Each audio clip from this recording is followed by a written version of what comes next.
एक प्रश्न है कि क्या हम अशुभ के अस्तित्व साथ ईश्वर की हितकारिता एवं सर्वशक्तिमत्ता का सामंजस्य स्थापित कर सकते हैं? इसका उत्तर यह हो सकता है। ईश्वरवादियों के मतानुसार ईश्वर असीम, नित्य, सर्वशक्तिमान एवं सर्वज्ञ होने के साथ साथ पूर्ण रूप से शुभ या अत्यंत दयालु भी है और वही समस्त प्राणियों सहित संपूर्ण जगत का रचयिता, पालनकर्ता एवं संहार करता है। परंतु ईश्वरवादियों के इस सिद्धांत के विरुद्ध एक गंभीर चुनौती है। निम्नलिखित 3 कथनों पर विचार करने पर यह समस्या स्पष्ट होती है। प्रथम, संसार में सर्वत्र दुख और मानवीय दुराचरण के रूप में अशुभ का अस्तित्व है। द्वितीय, इस संसार का रचयिता ईश्वर सर्वशक्तिमान है। तृतीय, ईश्वर अत्यंत दयालु और पूर्ण शुभ है। अब यदि इन तीनों कथनों में से किसी कथन को असत्य मान लिया जाए तो अशुभ की समस्या उत्पन्न नहीं होती। लेकिन ईश्वरवादी इन तीनों कथनों को सत्य मानते हैं, परंतु इससे ईश्वर की सर्वशक्तिमत्ता एवं दयालुता के साथ संसार में व्याप्त अशुभ का सामंजस्य बिठाना संभव नहीं हो पाता। यदि इस जगत का रचयिता ईश्वर सर्वशक्तिमान तथा अत्यंत दयालु हैं, तो इसमें अशुभ का अस्तित्व क्यों है? यदि स्वयं पूर्ण रूप से शुभ होने के कारण ईश्वर ने इस अशुभ को उत्पन्न नहीं किया, तो इस संसार में यह अशुभ कहाँ से आया है? यदि ईश्वर के अतिरिक्त किसी अन्य शक्ति ने इस अशुभ को उत्पन्न किया है, तो यह ईश्वरवादियों को मान्य नहीं होगा, क्योंकि इससे ईश्वर की सर्वशक्तिमान एवं दयालुता से पूर्ण स्वरूप का खंडन होता है। अर्थात किसी दूसरी शक्ति द्वारा अशुभ उत्पन्न करने पर यह सिद्ध होता है कि ईश्वर सर्वशक्तिमान एवं दयालु नहीं है। परंतु पुनः पूर्ण शुभ एवं दयालु होने के कारण ईश्वर भी यह अशुभ उत्पन्न नहीं कर सकता। इस प्रकार जगत में अशुभ की उपस्थिति के संबंध में यह कहा जाए कि ईश्वर अशुभ का निराकरण करना चाहता है, किंतु वह ऐसा करने में असमर्थ है, तो उनका ईश्वर सर्वशक्तिमान नहीं रह जाता। वह एक सामान्य मनुष्य की भांति किसी अन्य शक्ति के समक्ष असहाय दर्शक मात्र हो जाता है।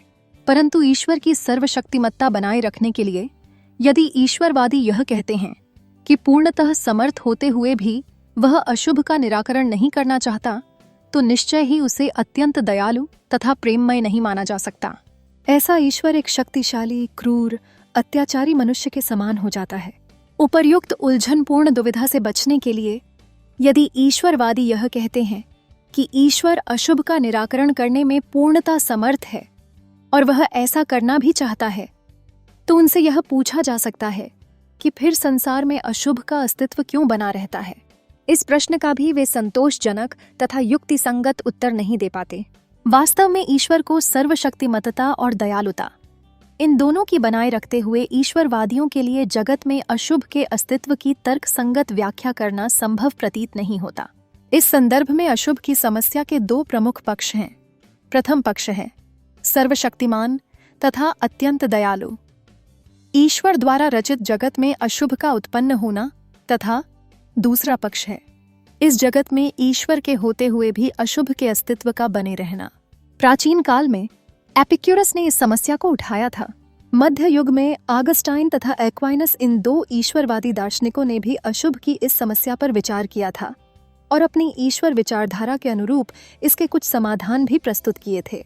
आधुनिक दर्शन में अनुभववादी दार्शनिक ह्यूम ने अशुभ की समस्या को ईश्वरवाद के विरुद्ध प्रबल तर्क के रूप में प्रस्तुत किया है। इस समस्या के आधार पर उन्होंने यह प्रमाणित करने का प्रयास किया है कि अशुभ से परिपूर्ण इस विश्व का रचयिता सर्वशक्तिमान तथा पूर्णत शुभ ईश्वर नहीं हो सकता। भारतीय संदर्भ में जैन दार्शनिकों ने भी अशुभ की समस्या को ईश्वरवाद के विरुद्ध एक प्रबल तर्क के रूप में प्रस्तुत किया है।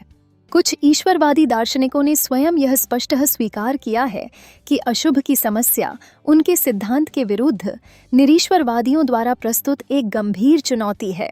ईश्वरवादियों ने ईश्वर की सर्वशक्तिमत्ता एवं हितकारिता के साथ अशुभ की समस्या का सामंजस्य बिठाने के लिए कुछ समाधान भी प्रस्तुत किए हैं। उदाहरण स्वरूप कुछ ईश्वरवादियों का मत है कि संसार में शारीरिक तथा मानसिक दुहक के रूप में जो अशुभ है, वह वस्तुतः मनुष्य के अपने पाप का परिणाम है।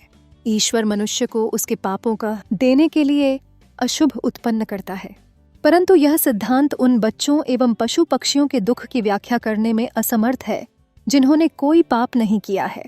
कुछ ईश्वरवादियों का कथन है कि प्राकृतिक आपदाओं से उत्पन्न दुख के लिए एक चेतावनी है, जिसके द्वारा अपने रचयिता ईश्वर की महानता और अपार शक्ति को पहचान सकता है। परंतु इस तर्क के द्वारा मनुष्य के स्वयं के द्वारा उत्पन्न नैतिक अशुभ की व्याख्या नहीं हो पाती।